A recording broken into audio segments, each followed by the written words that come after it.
Hare Krishna. Question: isn't Balaramji killing Romharshana Sut just because he did not offer obeisances uh, objectionable? Why should somebody be killed just because that person doesn't offer obeisances? Answer: the Lord's activities are of two types. One is to that which has set an example, which we all are meant to follow, and the second is those which demonstrate his supreme position. So, certain activities which set an example, we are meant to follow them. But the activities which are meant to demonstrate his supreme position are definitely not to be followed. So, if anyone else does like that, that is definitely objectionable. That is definitely, it will definitely be objectionable. Not only objectionable, scandalous.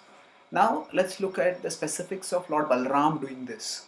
So Balramji came to this assembly of sages where Romharshana Sutta was speaking, and everybody got up and offered respects to him. But Romharshana Sutta did not. And then with a blade of grass, kusha grass, Lord Balram touched him, and just by that contact Romharshana Sutta left his body. Now after this, all the sages they they protested, in a sense. They said that we had given a blessing to him, that he was going to have a long life so that he could do the katha, and now you have falsified the blessing by your actions. So please do the needful so that the words are honored. So now here we will see that what is the objection that Brahmins are raising. They are not raising the point that, oh, you killed him.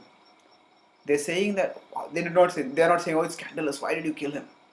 What are they saying? Oh, what about the blessing? And then what does Balramji say now? The skeptical, cynical attitude towards this whole pastime would be that Balramji is so respect hungry, so power hungry, that just a little disrespect made him go into a temper tantrum and made him do something so brutal. But if that were Balramji's nature, then Balramji could have done the same thing to all the other sages also. How dare you object to my actions? I'll punish you. But Balramji doesn't do that. He doesn't take a busha grass and start attacking everyone else, start doing anything to them. What does he say? First thing he says is that if you feel that my action is wrong, then I can bring them back to life if that's what you want. So, uh, both these actions, first is that he is using a kusha grass to kill somebody, and secondly, he's saying that he can bring that person back to life if that's what is required. Both indicate his supreme position. So, this is not something that anybody can do, and therefore, this is not an action to be at all imitated. Now, let's look at the specifics of the situation more. What does Balramji say over there? Balramji says that actually here you are learned, but your speaking of scripture is simply like an actor reading out, or actor reciting a drama plot. The actor may even act as if there are feelings, but it's all a show done as a professional performance for gaining something material. So the scriptures are ultimately meant to develop our love for Krishna. The same Bhagavatam in which this pastime comes describes that Dharma svanushita pumsam ishvaksena kathasuya na utpadayed yadi ratim shrama eva hi kevalam. That if rati for the Lord is not developed, then shrama eva hi kevalam. Then everything is simply a waste of time. So, a speaker who does not have attraction to the Supreme Lord and doesn't want to develop attraction to the Supreme Lord, whatever that person does, actually that person is going to neither make spiritual advancement oneself nor help others to make spiritual advancement. And especially if such a person is in a position of spiritual leadership, then others will also not be able to make advancement under that person's insufficient, inadequate guidance. So here Balramji wants to show in a dramatic way the vital importance of the substance over the appearance. So when one is it is not just that Romharshana Sutta disrespected Balramji. that is just a immediate uh, immediate trigger, but that is a surface symptom that indicates a deeper malaise. What was the deeper malaise? The deeper malaise was a lack of internalization of the principles of the scriptures. So when the scriptures are internalized, that reflects itself in many ways. One of the ways is through the sharing of, through the offering of respect to respectable people.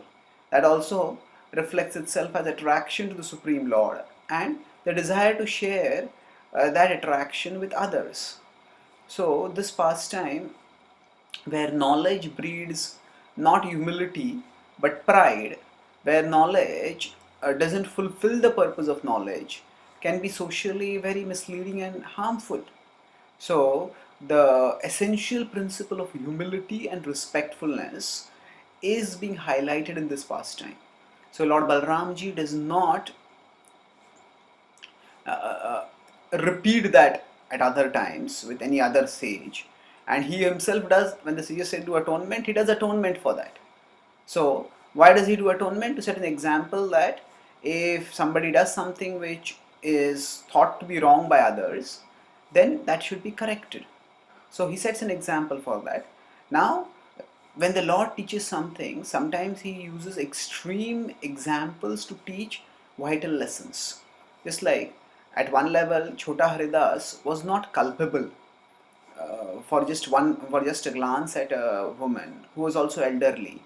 But Sri Chaitanya Mahaprabhu, through that pastime, demonstrates in an extreme way how one should be careful. And Jagadanand Pandit, one of his songs, says that after Swapaneo na kare bhai stri sambhashan, so that grahastri chadiya bhai asiya chevan.